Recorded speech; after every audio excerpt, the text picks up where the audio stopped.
Hey you guys, welcome back to Lisa and Company. I'm Lisa, and if you're new here, please make sure you say hi down in the comments. And for the rest of you returning, thank you so very much. I am so grateful for all your support.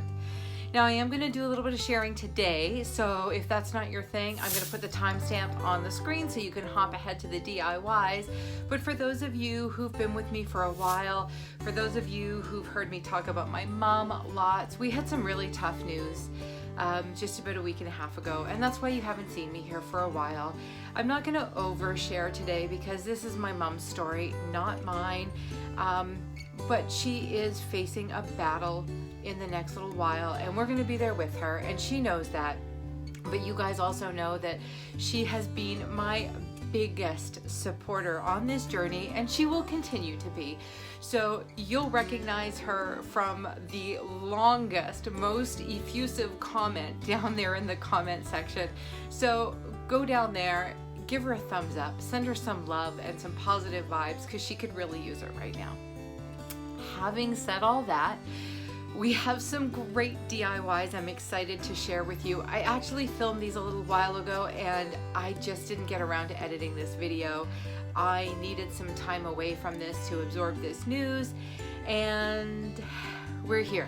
I'm finally feeling like I can do this again. My creativity has returned, and I'm going to use that as a way to deal with what we're dealing with. So I have some super quick, cheap and easy DIYs, of course with that black and white farmhouse vein, and I really hope you enjoy today's DIYs. So I'm gonna shut up and we're gonna get started. Let's have some fun. Thanks, you guys.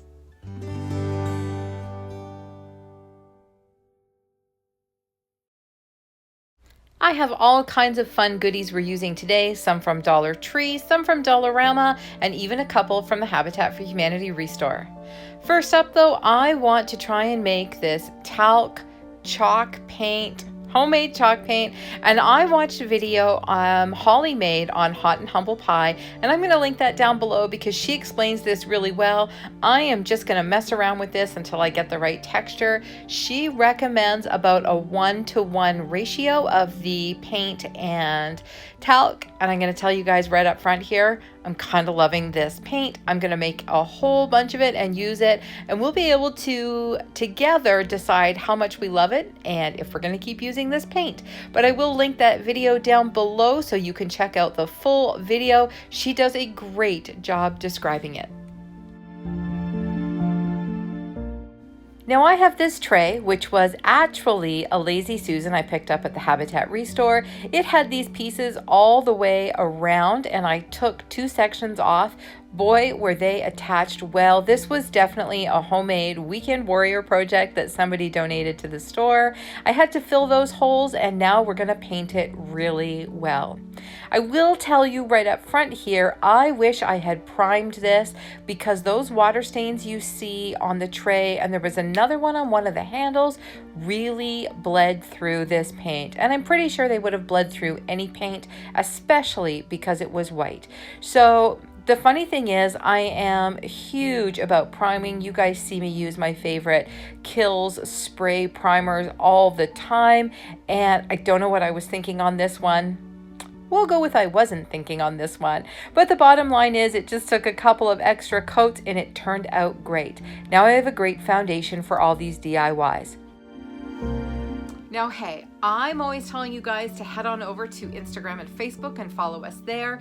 And while I've been away from this, I have been trying to kind of keep up over there. So make sure you visit us at Lisa and Company over on Facebook and Instagram, because that's where I show you the cool hauls that I find at Dollarama, crazy things my dog does, and well, crazy things my daughter does, as well as some fun inspirational stuff as I see it. So make sure you're following us at Lisa and Company on Facebook and Instagram. This is a can I picked up at the Restore. Normally I don't buy food cans at the Restore, but this is a really good quality can. The lid had a really great seal on it, and I thought I might end up using it for something in the kitchen. However, I am just using this for some decoration. I did go ahead and give it a light sanding with a fine sanding block. Again, I should have primed this one because those polka dots took a lot to cover. I ended up doing what I'm going to call 2.5 coats. It was 2 full coats and then 1 sort of touch-up coat in certain places. But this paint is doing a great job so far. That's 2 different things I've used it on. Now to finish this off, I wanted to give it that enamel effect. I just love the way that looks. And I thought, seeing as this was a can, it was kind of perfect. So I went ahead and used my dollar store makeup sponge and a little bit of black acrylic paint and just dabbed and dragged that makeup brush exactly where I wanted that enamel effect. Then I went into the body of the can and put a couple of dots here and there just to make it look like the enamel was chipped and you could see that black showing through.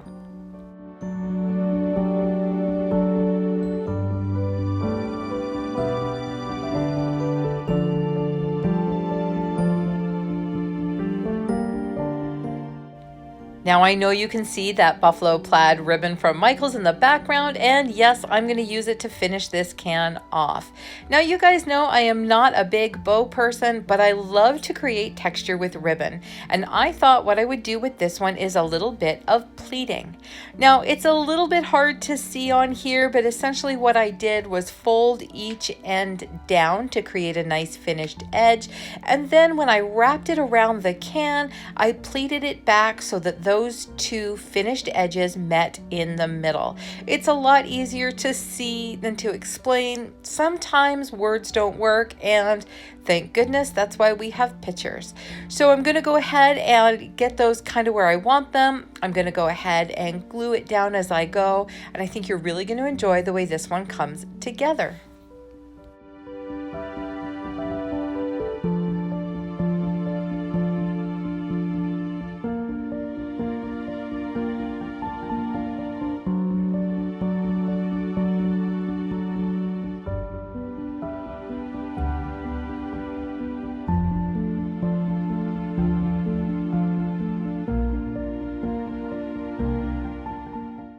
To finish it off and just add a little bit more texture, I'm using this heavy twine. I'm pretty sure this one's from Walmart or Dollarama, I'm not sure, but it is 4-ply. It's a nice thick one. So I'm just going to tie that off in a knot right in the middle, and then I'm going to unravel the twine so you have all those pieces and lots of texture. It did need a tiny trim just to shorten it up a little bit, but I love when you unravel any kind of rope or twine. It's got that beautiful wavy crinkly look to it, and I just think it looks really pretty. Now I'm going to add some flowers to this, and this is a trick I learned from, I'm afraid I don't remember, but another YouTuber. We'll just leave it at that. So you use the edge of your can, press it in, and that shows you exactly where to trim. No more guessing for how much to trim off and how much to leave, and you know, just kind of messing around. This stuff is messy anyway, so the less mess, the better, I'm gonna say. Push it in, wipe up all the extra mess, or in my case, brush it onto the floor. And then I'm going to take these peonies. Now, I get these from Dollarama, and aren't they stunning? I mean, they do not look like dollar store flowers to me. They are, I want to say $4 for a bunch of 4, but to me, worth every single penny.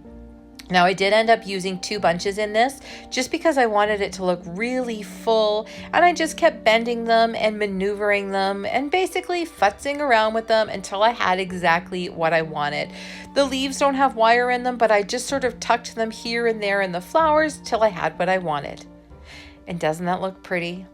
Now, so often I will give away or take apart these DIYs, but this one, you guys, this one's staying.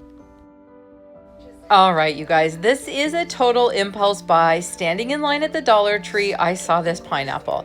And I don't know about you guys, but I have never seen a purple sparkly tinsel pineapple before, and I grabbed it. I had absolutely no idea what I would do with it, but for some reason it found its way into my cart and into my home. So of course, once I've got all that tinsel off there, I'm going to take out this green piece. It's just a little dark and heavy, and spray that with some lighter spray paint. To give this a farmhouse feel, I'm going to wrap it in twine, except, yeah, there's one more step I needed to do here. So I did go ahead and start gluing on that 4-ply twine. However, those little purple knobs that hold on the tinsel just kept poking through. And you know, if they'd been green, they probably wouldn't have showed so much, but the purple really stuck out like a sore thumb. So my side cutter's to the rescue, and you want to see some purple plastic fly. It is everywhere. I will probably be picking them up and vacuuming those up for months. But I will tell you, it did the trick. It probably made it a little bit more difficult to wrap in sections. I used a lot of glue, pretty much every other section, just to make sure this was completely covered and that it wouldn't fall apart.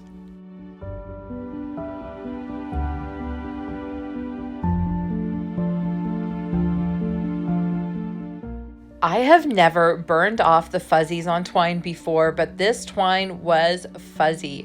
My friend Kat at According to Kat does it all the time, and I get such a charge out of watching her do it, and I thought, you know what, I'm just gonna try it. Oh my goodness, it was so much fun. And you know what? It does leave a much cleaner, finished looking product. So I may be addicted.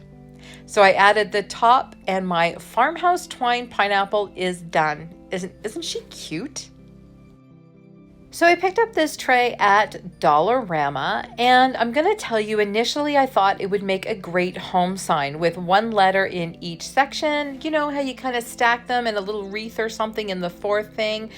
And it's been sitting in my stash for a little while. So I thought I wanted to use this to create something to put a whole bunch of DIYs in on the tray. So I was going to paint it, and I was going to paint it white. And then I decided I would paint it black. And then when I flipped it over, I thought, isn't that a great opportunity for a sign?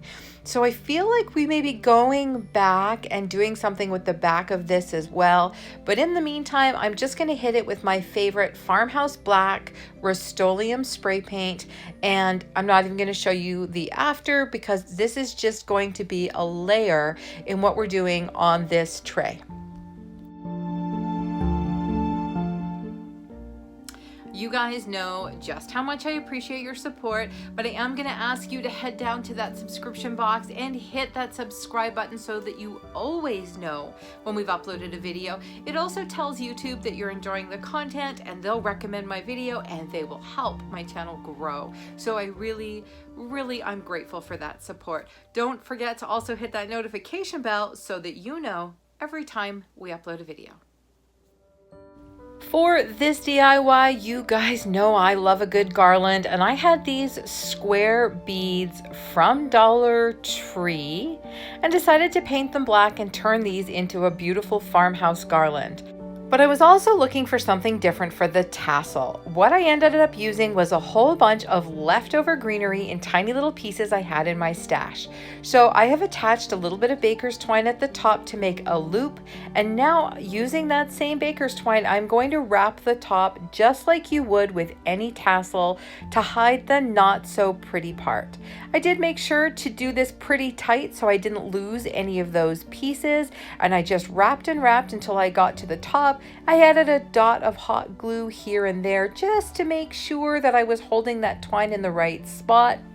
I will tell you, in hindsight, I wish I had trimmed those just a tiny bit shorter because the top of the tassel was a little longer than I would have liked.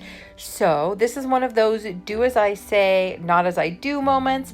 Trim the tops of those greenery just a little bit more, maybe make your loop just a little bit shorter, and I think you'll be happy with the finished product. I know I am the worst critic of my creations. We all are, for those of us that love to DIY. We are the ones that see our mistakes when nobody else does, but I figure if I can let you guys be the benefit of my trial and error, then that's a win all the way around. Now, I started out using these small beads I had from Amazon, and I got a whole bunch of them strung on, and I think you know where we're going here. I'm going to show you another potential fail. I found that they were really tiny and it almost had a strange snake-like effect. So I decided to try a couple of other sizes and see which one I liked the best. So without even taking it apart, just in case I decided to stick with the smaller ones, I'm going to thread on a few others here and we're going to take a close-up and see what you think. Nothing like a DIY, not quite coming together like you thought it would, but it worked out. Check it out. Now with all these other choices on here, I decided to go with the second largest one and I had just enough beads to do it. Let's get this finished and you can tell me if I made the right choice on this one.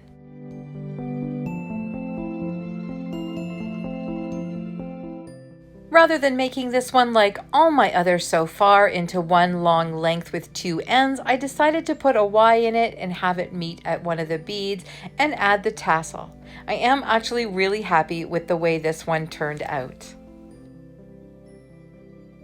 And just like that, we have a whole bunch of DIYs. This beautiful tin with some beautiful spring peonies. I've got a tray with a tray for my pineapple to sit in, and then a few of the Dollar Tree moss balls and my really pretty and slightly unusual garland piled up on top. I love it when my simple black and white farmhouse DIYs come together. So I really appreciate you guys being here today. I'm finally back. I'm finally feeling like we can continue with this. I have a really great collaboration coming up this Thursday from some of my friends here in Ontario. 4 of us have gotten together because, in case you don't know, we are in a pretty heavy-duty lockdown here. Our numbers were starting to rise again, and our government has basically said, that's it, stay at home, you're not going shopping. So what we did was we can only buy essential items in stores right now. So we have hit our favorite dollar store, whether it be Dollar Tree, Dollarama, or maybe just a local one, and we have picked up a few essential only items and we're gonna DIY with those.